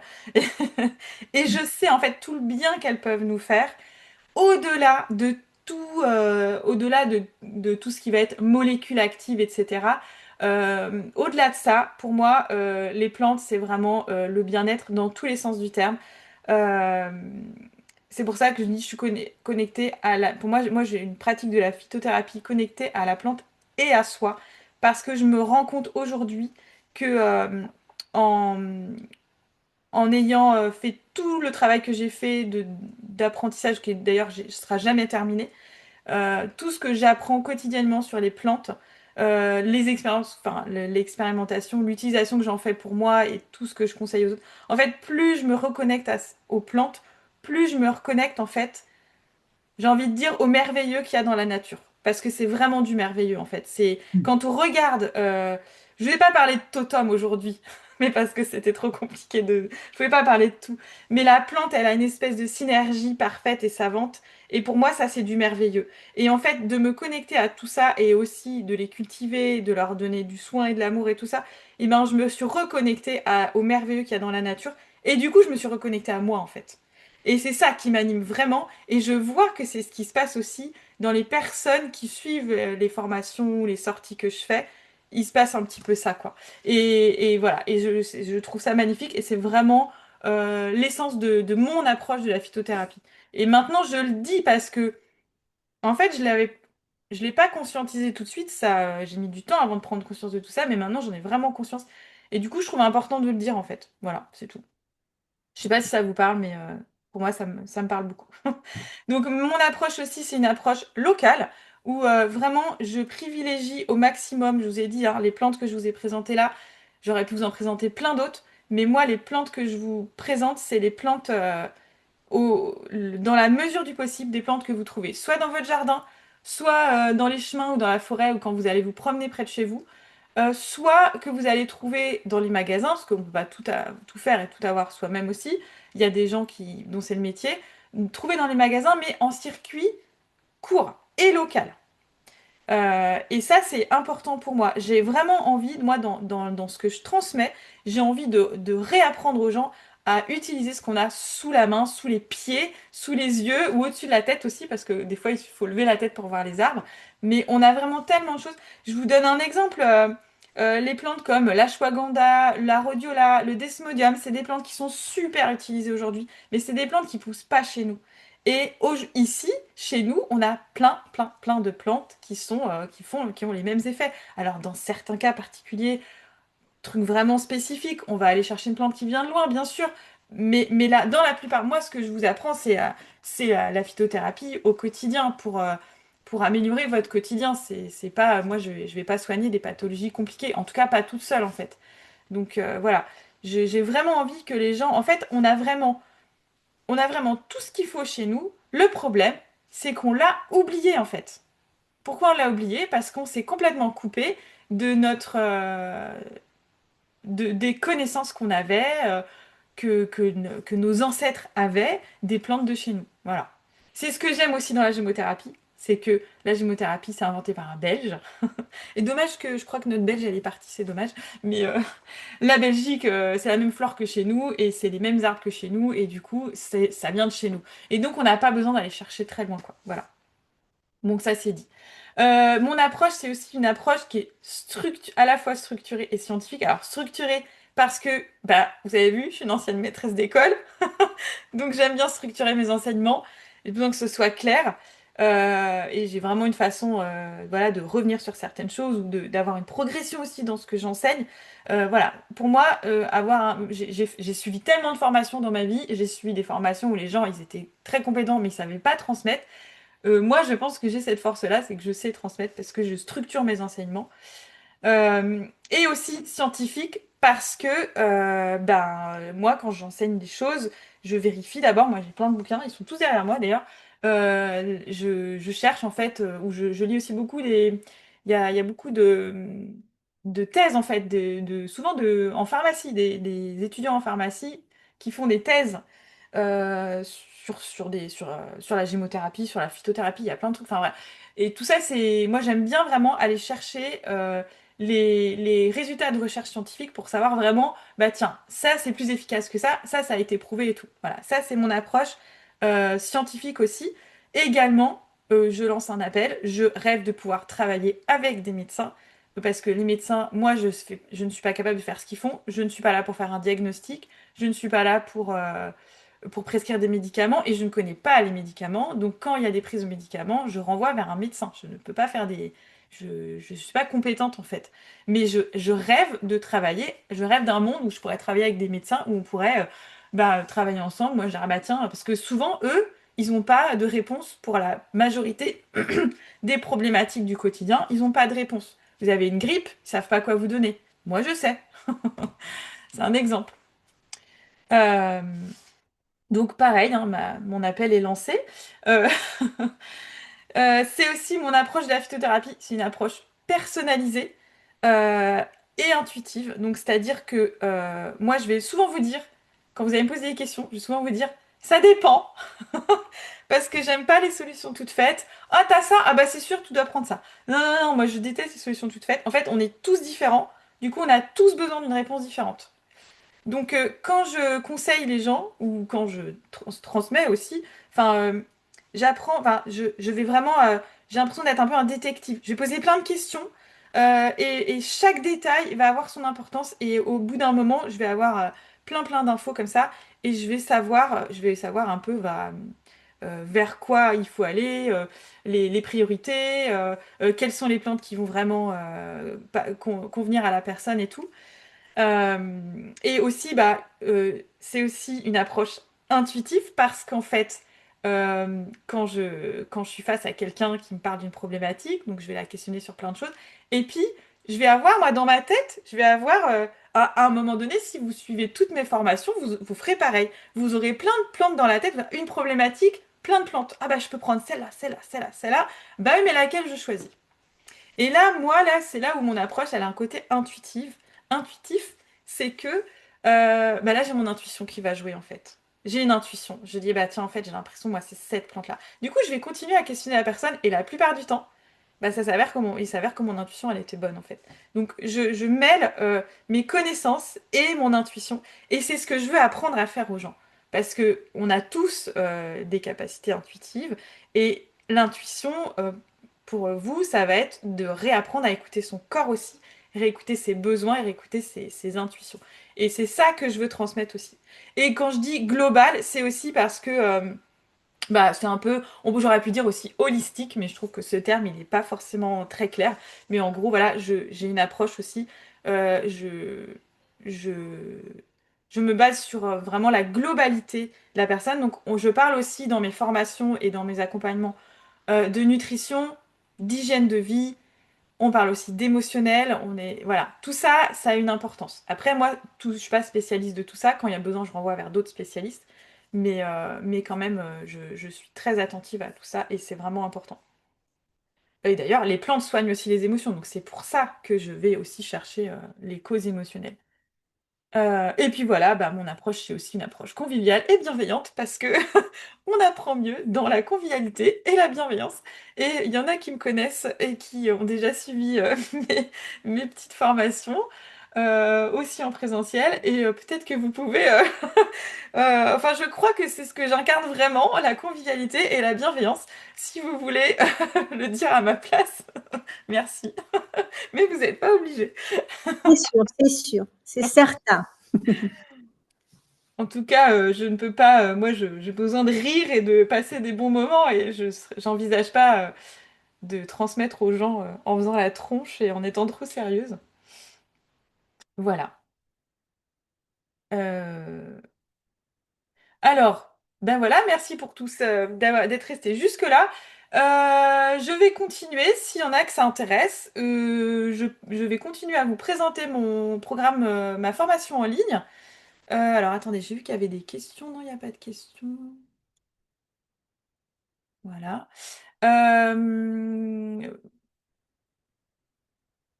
Alors après, est-ce qu'il y en a qui doivent partir? Oui, moi je vais partir là. Ok. En plus, je connais là parce que tu Oui, vas bah toi c'est bon, tu sais puisque déjà. je me suis Parce inscrite. que Véronique, elle est déjà inscrite. Ouais, ouais. Donc Je vais quand même voilà, mettre ben, ici. écoute, merci beaucoup. Comme toujours, c'est toujours super intéressant. Et à chaque fois, une petite dose en plus, même si certaines choses, on les connaît, ben, les Oui, piqûres de rappel, c'est super. ouais, ouais. Et puis bah, on va approfondir tout ça la semaine prochaine, hein. On va vraiment Ouais, encore plus rentrer dans le truc, hein. super, chouette. Ouais. Allez, Bah, à bonne bientôt. journée à tous et puis avec ce beau Merci. temps et à bientôt. Moi aussi, je vais partir, Primel. Oui, En tout cas, c'était super et merci pour cette joie que merci tu... Florence. À bientôt. À bientôt. Donc là, je vous mets dans le chat le lien, s'il y en a qui doivent partir avant la fin, il y a le lien où il y a toutes les infos en fait sur la formation. Donc elle démarre dans une semaine, hein, la formation. Mais je vais me débrouiller, enfin voilà. Donc je démarre, hop, je vous en parle, je vais essayer de pas être trop long parce qu'il est déjà un peu tard. Mais donc voilà. Euh, donc comme je vous disais, moi je fais beaucoup de choses, je cultive, je transmets les plantes et en présentiel pour l'instant et je commence à vraiment, je suis en train Alors attendez, je lis parce que je sais pas s'il y a des questions. Ah ok Martine, super. Les inscriptions pour la formation en présentiel à partir de septembre, elles vont bientôt démarrer, ouais. Bah d'ailleurs oui, c'est en cours. Euh, Question. Alors Patricia, si tu veux préciser ta question, je peux y répondre maintenant.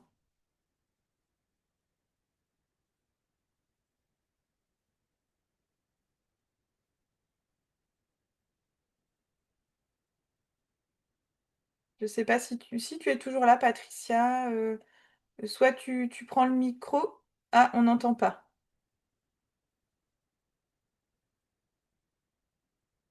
Ah oui, alors effectivement, bah, ça c'est des choses dont on parle aussi, hein, mais quand on veut cueillir les plantes, si c'est des plantes sauvages, on fait attention, c'est surtout le caca de renard qui est vraiment gênant.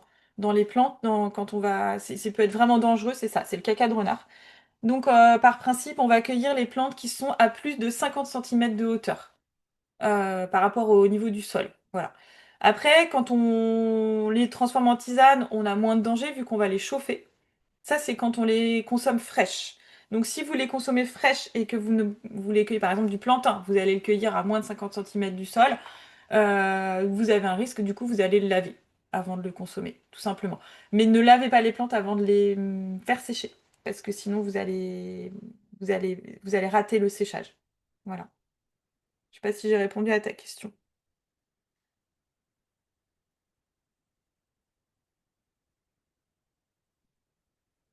Bah, redis-moi si tu veux que je précise.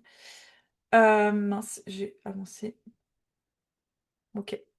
Donc la formation, donc je disais, je suis en train de développer donc toutes les formations que je fais actuellement en présentiel, je les développe en ce moment en ligne, tout simplement parce que bah, moi j'aime transmettre et ça me permet de transmettre au plus grand nombre et que bah, si je veux continuer à cultiver mes plantes, si je veux continuer à les cultiver et à gagner ma vie à côté, parce qu'en fait la culture des plantes et la vente de produits de gémothérapie, on voit bien que ça convient à beaucoup de gens et que les gens nous en redemandent, mais on pourrait pas vivre que de ça.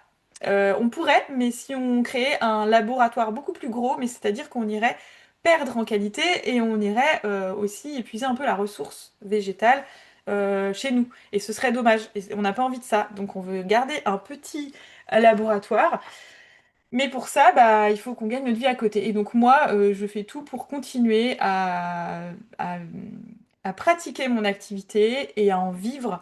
Et en travaillant aussi en présentiel, ça permet à des gens qui sont loin, parce que moi, je vois aussi beaucoup de gens qui viennent, je fais beaucoup de sorties pendant l'été avec des touristes et des gens qui viennent de loin. Et ils me disent, ah mais c'est super, j'aimerais bien aussi me former et tout. J'ai plein de gens qui m'ont demandé. Donc maintenant, voilà, je développe en distanciel. Donc là, c'est vraiment la première promotion qui va sortir là à partir de la semaine prochaine. Donc ce sera une toute petite promotion.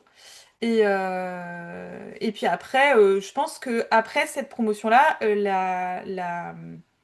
la formule va un petit peu changer. Je pense qu'il y aura moins de choses en direct en fait. Il y aura toujours du direct, mais il y en aura moins. Il y aura plus de choses où les gens vont regarder les vidéos à leur rythme.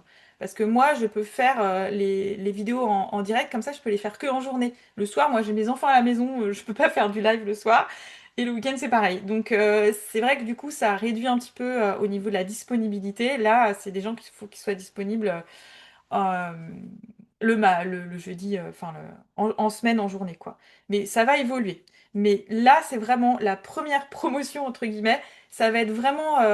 on va être un tout petit groupe. Je vais vraiment être au plus près de vous. Je vais m'adapter aussi à vos besoins et ça va être génial, quoi. Voilà. Euh, donc c'est une formation en ligne et à l'issue de cette formation, je propose un stage en présentiel parce que bah, moi je vous parle de reconnexion à la nature et je pense que c'est dommage de ne pas proposer un stage en présentiel. Donc il y aura un stage en présentiel, il est déjà calé, il y a déjà des gens qui sont inscrits. Mais pour l'instant, moi aujourd'hui, je vous propose d'ici à la semaine prochaine, je propose l'inscription à la formation en ligne et après, celles qui souhaitent, elles pourront s'inscrire au stage. Mais j'ai remarqué que c'était trop compliqué. Les gens qui me connaissent pas, oui, on va être bichonnés, c'est ça. On va être bichonnés en distanciel aussi et aussi en présentiel. Voilà, pour les gens qui me connaissent pas, j'ai remarqué que c'était trop compliqué de parler de tout ça. Donc là, moi, je parle de la formation en ligne, c'est vraiment la base. Et après, vous pourrez rajouter d'autres choses après si vous voulez. Mais d'abord, là, je vous parle de la formation en ligne. Donc c'est voilà, pour apprendre les secrets de la phyto, herboristerie, gémothérapie, aromathérapie et tout ce que je vous ai dit tout à l'heure aussi, tout ça. Euh, réapprendre à connaître son corps pour mieux se soigner. Ça, c'est aussi, ça fait partie des objectifs de ma formation. Et renouer avec la nature et le vivant.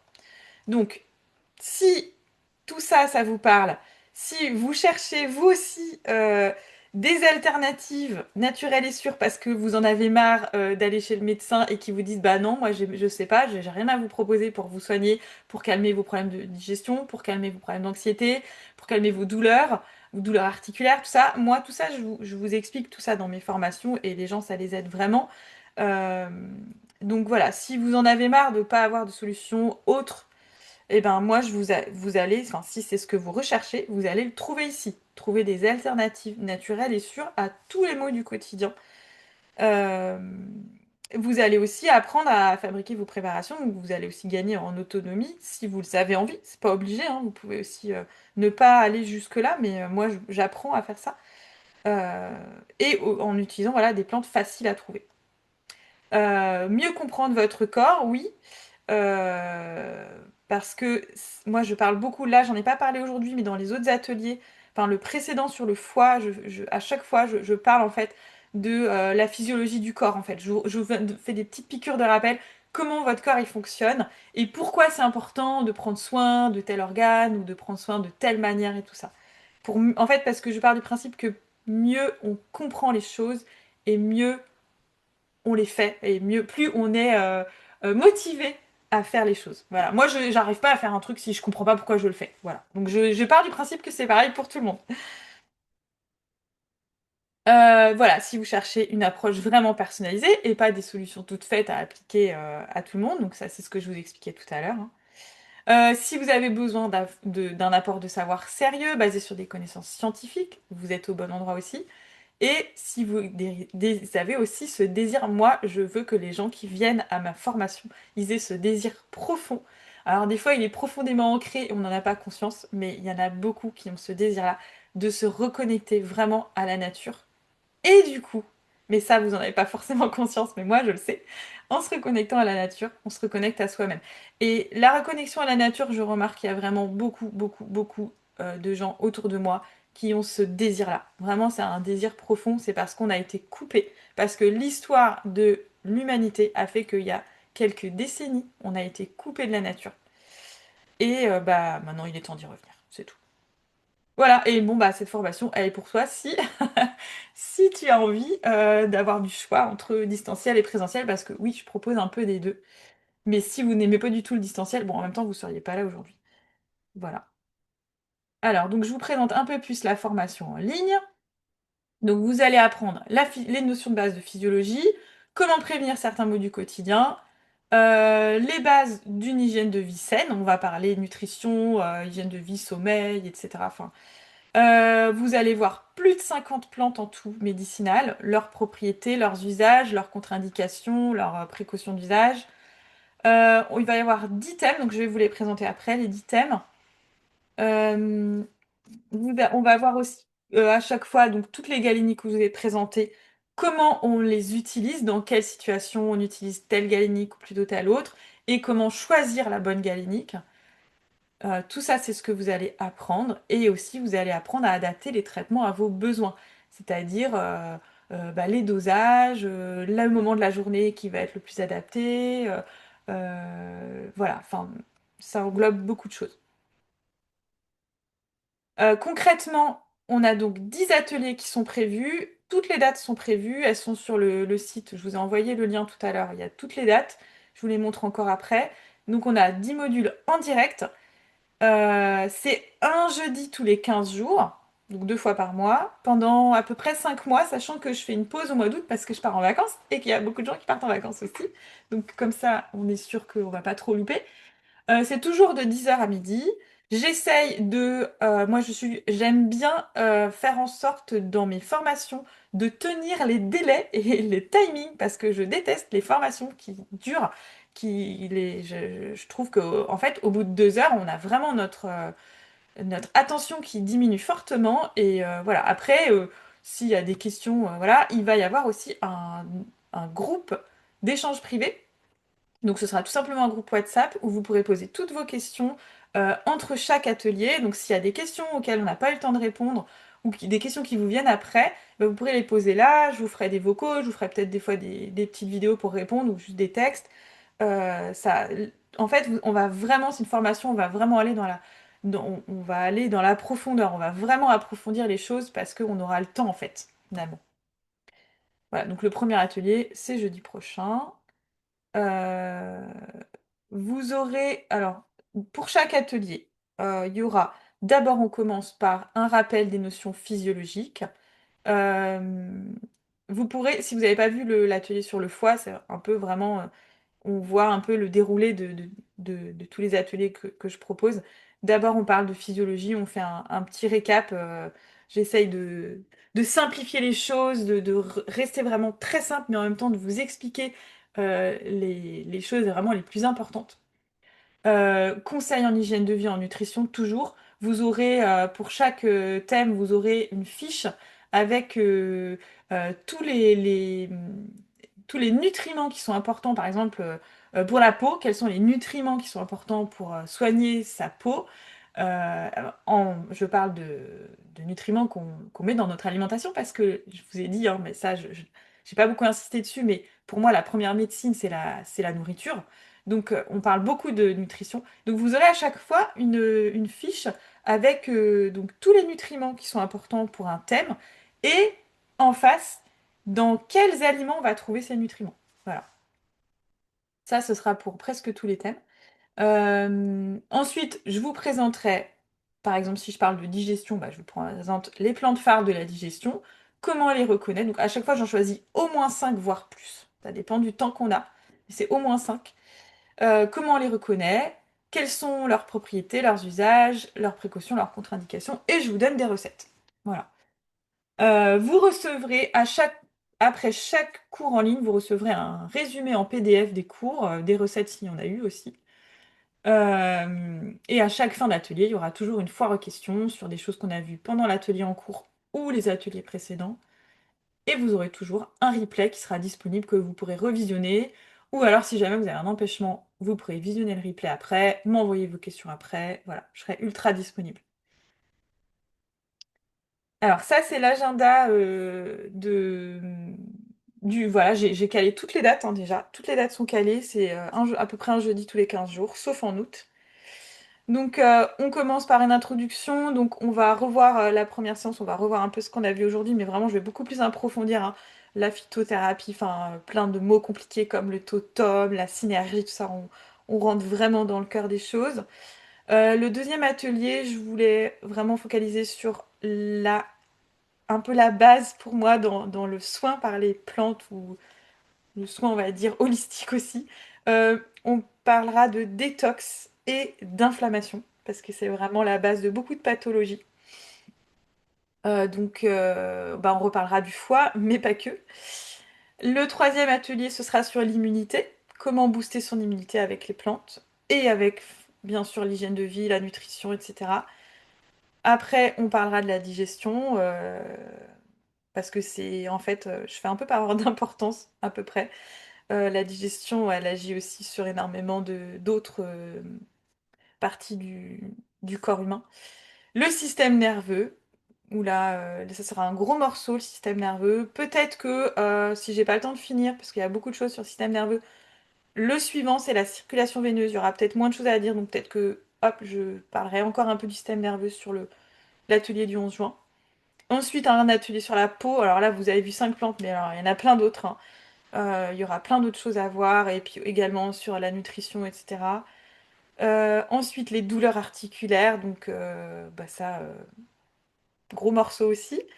Le système respiratoire, et enfin, tout à la fin, mémoire et concentration.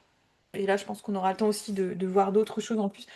À chaque fois, il y aura des recettes. Je vous parlerai aussi à chaque atelier. Je me focaliserai un peu plus sur une galénique ou deux, mais je vous donnerai vraiment plus d'infos sur. Je mettrai à l'honneur certaines galéniques. Voilà. Euh, alors Patricia, je vais vous envoyer. Bah, je vais vous l'envoyer.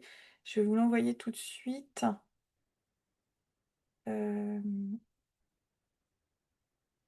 je vais vous copier ça dans le chat.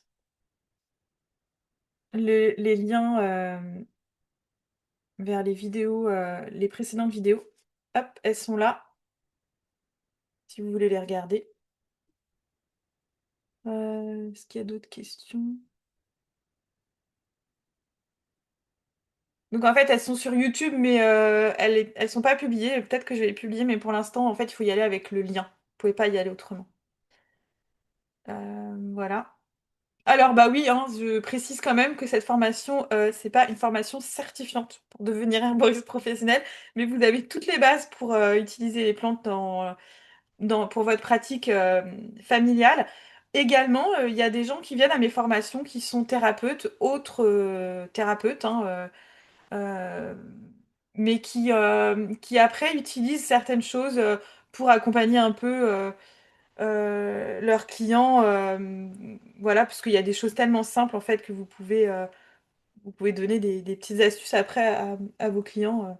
Donc c'est pas professionnalisant, mais ça vraiment ça peut compléter des pratiques, certaines pratiques professionnelles. Alors, c'est pas non plus une promesse de guérison miraculeuse, parce que les plantes, je précise qu'elles ne remplacent pas le diagnostic ni le suivi médical. Ça, c'est dit. Et voilà, et ce n'est pas non plus un cours théorique, seulement théorique et ennuyeux. J'espère que vous l'avez remarqué. Voilà, alors j'ai des petits témoignages. Je vous laisse les lire si ça vous intéresse. Il y a d'autres témoignages sur la page d'inscription et d'information à la formation. Il y en a plein d'autres. Euh, ou sur aussi sur ma page Google et sur la page Google de l'association Incroyable Chemin avec laquelle on fait toutes nos animations et nos sorties en fait. On a beaucoup de... Donc vous pouvez taper Incroyable Chemin au pluriel et vous trouvez la fiche Google et là vous avez plein de témoignages si ça vous intéresse d'aller voir un peu. Moi je sais que j'aime bien voir les témoignages des gens avant de m'inscrire à quelque chose. Voilà. Et donc bah après je vais quand même vous parler des tarifs. Donc, le tarif que je vous donne là, il comprend donc les 10 cours en ligne, donc un cours toutes les 2 semaines, le jeudi 10h à midi, tous les PDF qui sont envoyés, les replays qui sont disponibles, moi je vous les aurai disponibles à vie, les replays, et l'accès à un groupe d'échange H24. Non, je dors quand même, mais j'essaye de répondre au plus vite. Et donc voilà, le tarif, alors moi j'ai essayé de faire un tarif vraiment avantageux. Sachez que je vous ai mis que c'est une valeur de 1 050 €, mais je vous laisse fouiller sur internet. Il y a vraiment des formations qui sont même moins qualitatives, je pense, parce que vous n'avez pas tout ça qui est inclus. Il y en a qui vous vendent ça 2 000 €, hein. Mais bon, après moi je suis pas pour vendre plus que ce que ça vaut. Mais là, moi je vous ai dit, hein, c'est un tarif, c'est vraiment une première promotion. C'est un premier groupe, donc je fais un tarif de lancement pour ça. Voilà, donc vous pouvez payer en 3 fois ou en une fois. 3 fois 260 ou une fois 780 €. Euh, voilà, et puis bah, dépêchez-vous parce que ça commence bientôt et faut pas traîner. Alors, pour vous inscrire, bah, je vous ai mis le lien dans le chat tout à l'heure. Euh, je vais vous le remettre. Et bah, vous pouvez. Alors, si vous avez besoin, vous avez d'autres questions plus personnelles, bah, n'hésitez pas. On peut prendre un rendez-vous et je réponds à vos questions. Attendez, hop, je recherche. Je vous mets ça aussi. Vous avez besoin avant de vous inscrire définitivement. Vous pouvez, on peut. Moi, je suis disponible si vous voulez. Si vous avez des questions plus personnelles pour répondre à vos questions. Euh, Est-ce que là, vous avez des questions déjà? Sinon, après, si ça vous intéresse, je peux quand même vous montrer, vous parler un peu du stage, parce qu'il est déjà organisé, le stage. Et si ça vous intéresse, mais vraiment, les inscriptions, ça se fera après, parce que, en fait, c'est trop compliqué d'avoir toutes les inscriptions. Il y a des gens qui vont prendre que la formation, d'autres que ça. Bon, les gens qui sont inscrits, ils ont tous pris le package total, hein, pour l'instant. Mais vous pouvez très bien faire que la formation. Par contre, pour le stage, je vais l'ouvrir à des personnes qui ont déjà suivi mes formations avant, en présentiel ou en distanciel, mais pas à des gens qui n'ont rien suivi avec moi, parce que dans le stage, on va faire de la révision, en fait, de la mise en pratique de ce qu'on aura vu en théorie. Donc voilà. Alors, vous n'avez pas de questions. Est-ce que vous êtes toujours là? Est-ce que vous voulez que je vous en donne un peu plus des infos sur le stage qui aura lieu après, qui est un peu un point final à tout ça?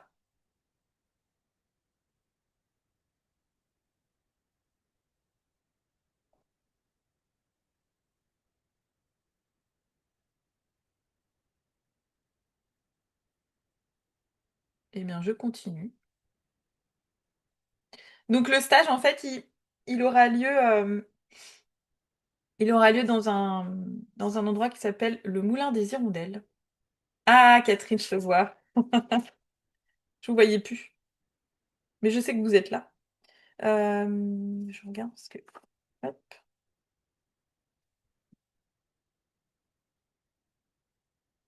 Donc pour moi, c'est vraiment important de proposer ce stage parce que Je trouve que on va vraiment au bout des choses avec ce stage, c'est-à-dire on va vraiment faire une vraie reconnexion dans le milieu, quoi.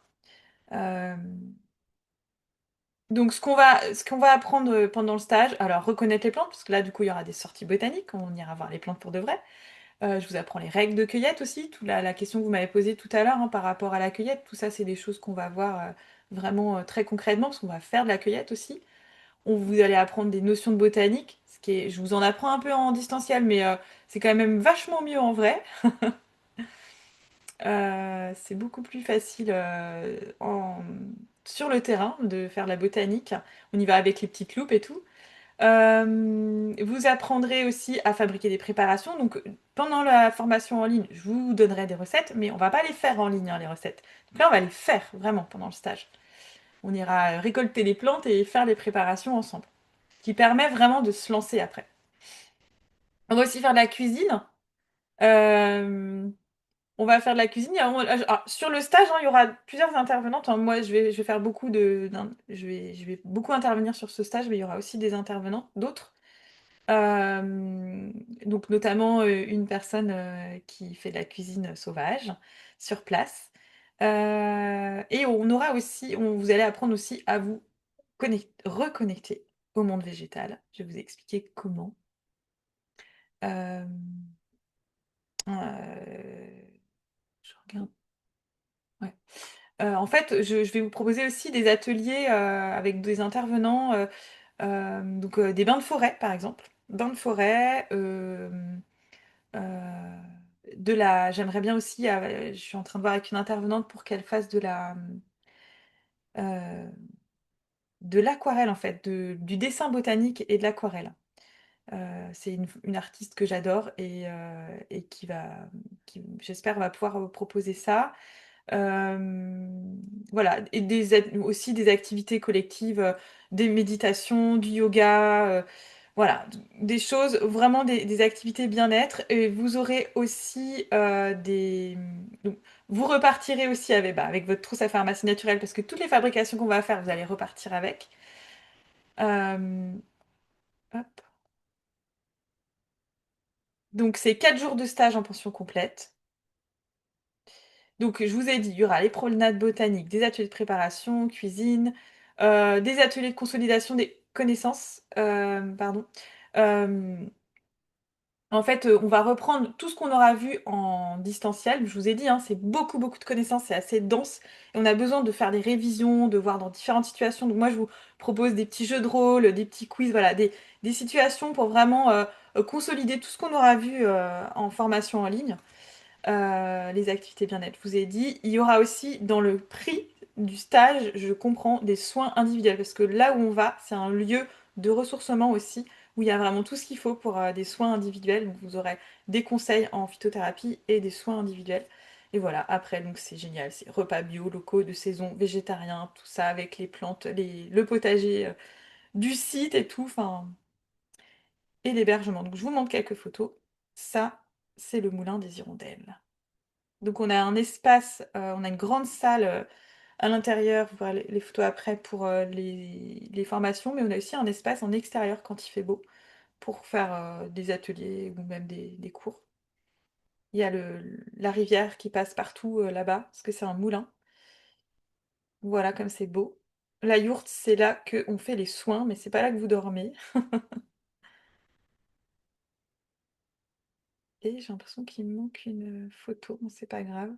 Après, dans les options que vous pourrez prendre aussi, moi je propose aussi un accompagnement individuel. Ah voilà, il y a une erreur dans l'ordre des diapos. Ça, c'est les chambres et puis la salle d'activité du moulin.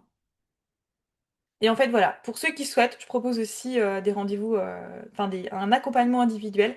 Parce que moi, vraiment, là, les formations que je vous propose, la formation en ligne, c'est une formation où je vous apprends à utiliser les plantes, mais je ne, enfin, c'est pas un moment où vous allez vous faire un conseil personnalisé, en fait. C'est pas le lieu, en fait. Moi, les conseils personnalisés, je les fais pas en groupe, je les fais en individuel. Donc, s'il y en a qui veulent en plus, c'est possible de prendre en plus ça, quoi. Voilà, ben j'ai fini, je vous ai tout présenté. Dites-moi si vous avez des questions. si vous avez besoin qu'on en parle, on peut se prendre un petit rendez-vous cet après-midi ou demain, c'est possible.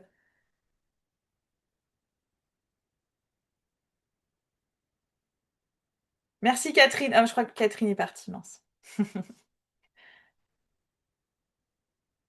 Le stage, alors, vous voulez savoir le tarif pour le stage?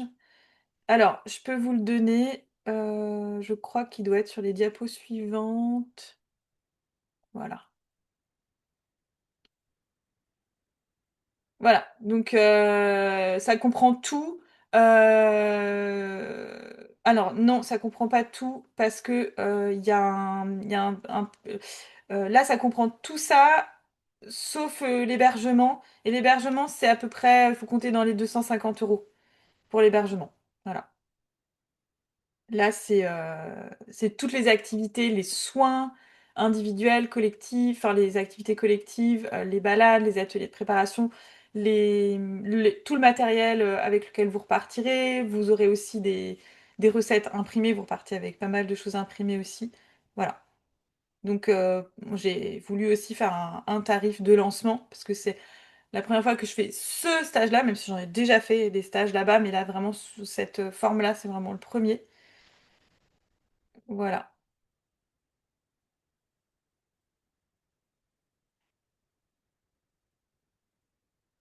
Et donc pareil, hein, vous pouvez faire un paiement en plusieurs fois, hein, c'est possible.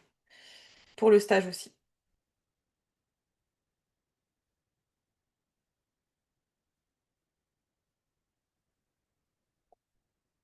Voilà, voilà. Est-ce qu'il y a d'autres questions? Je vais peut-être arrêter l'enregistrement.